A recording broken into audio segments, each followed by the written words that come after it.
अस्सलाम वालेकुम। आज बना रहे हैं आलू गोश्त, क्योंकि आलू गोश्त हर घर में बनाया जाता है और ऐसा हो कि खुशबू भी दूर तक जाए और जायका भी लाजवाब हो। तो ऐसी रेसिपी बनाएंगे। उससे पहले आप लोग चैनल पर नए हैं तो सब्सक्राइब कर लें। बिस्मिल्लाहिर्रहमानिर्रहीम। ये वो तमाम मसाले हैं जो कि आलू गोश्त में इस्तेमाल होने वाले हैं। तो रेसिपी शुरू करते हैं। सबसे पहले हम उठा लेंगे चमचा। कढ़ाई मैंने पहले से चूल्हे पर रख दी हो और इसमें शामिल कर दिया है आधा कप ऑयल, कुकिंग ऑयल इस्तेमाल किया है। और 4 मीडियम साइज़ के प्याज लिए हैं और इसे बारीक काट कर ऑयल में डाल देंगे और इसे इतना फ्राई करेंगे कि ये नरम हो जाए।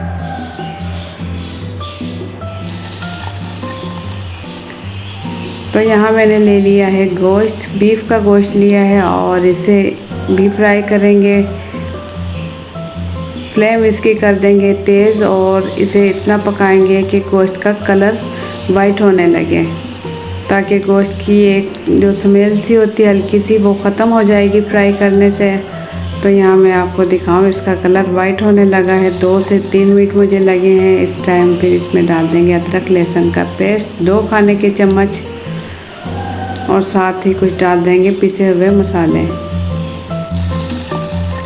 तो पिसे हुए मसालों में यहाँ मैंने ले ली है पिसी हुई लाल मिर्च, 1 चाय का चम्मच हल्दी पाउडर ले लिया है, 1/4 चाय का चम्मच और सूखा धनिया पाउडर ले लिया है, खाने का चम्मच नमक 1 चाय का चम्मच ले लिया और ज़ीरा ले लिया है 1 चाय का चम्मच।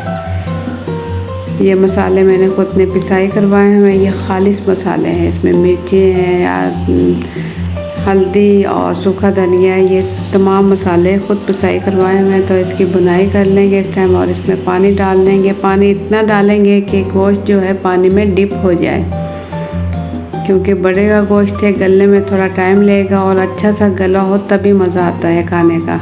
तो थोड़ा सा पानी और शामिल करेंगे और ढक्कन ढककर इसे पकाएंगे हम पानी खुश्क होने का। तकरीबन 30 से 35 मिनट हमें लगेंगे।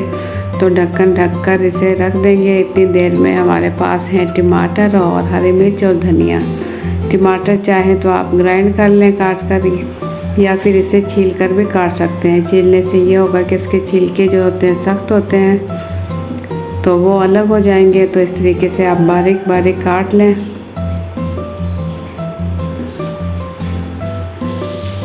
और यहाँ मेरे पास है हरा धनिया और हरी मिर्ची, से भी बारीक बारीक चॉप कर लेंगे।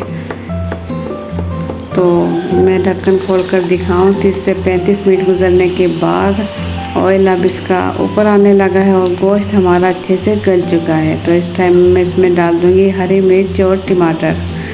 टमाटर मैंने ले लिए थे 4 अदद। अब तेज़ आंच, हल्की आंच पर पहले थोड़ी देर ढक्कन ढककर 2 मिनट इसे पकाएंगे ताकि टमाटर थोड़े नरम हो जाए। तो 2 मिनट गुजरने के बाद टमाटर हल्के से नरम हो चुके हैं। अब तेज़ आंच पर हम इसकी भुनाई कर लेंगे।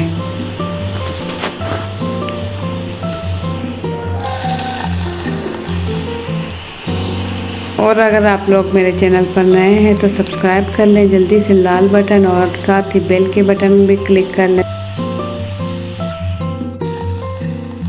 मैंने ले लिए थे 4 अदद आलू, वो इसके अंदर शामिल कर देंगे। आलू की भी इसके साथ ही बुनाई कर लेंगे। और इसके बाद ये मैं आपको दिखाऊं, थोड़ा सा पानी डालकर मैंने इसे पका लिया था। आलू अब इस टाइम अच्छे से गल चुके हैं और हम इसमें हल्का सा पानी रख लेंगे। आप अपनी पसंद के मुताबिक पानी डालकर उसकी ग्रेवी रख सकते हैं। ये मैं आपको दिखाऊं, ये देखिए आलू अच्छे से गल चुका है।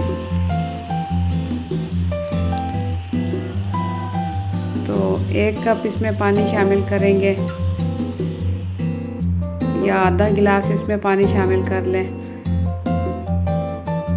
उसके बाद 2 से 3 मिनट इसे बिल्कुल हल्की आंच पर पकाएंगे ताकि इसका ऑयल भी ऊपर हो जाए और ग्रेवी भी अच्छे से तैयार हो जाए।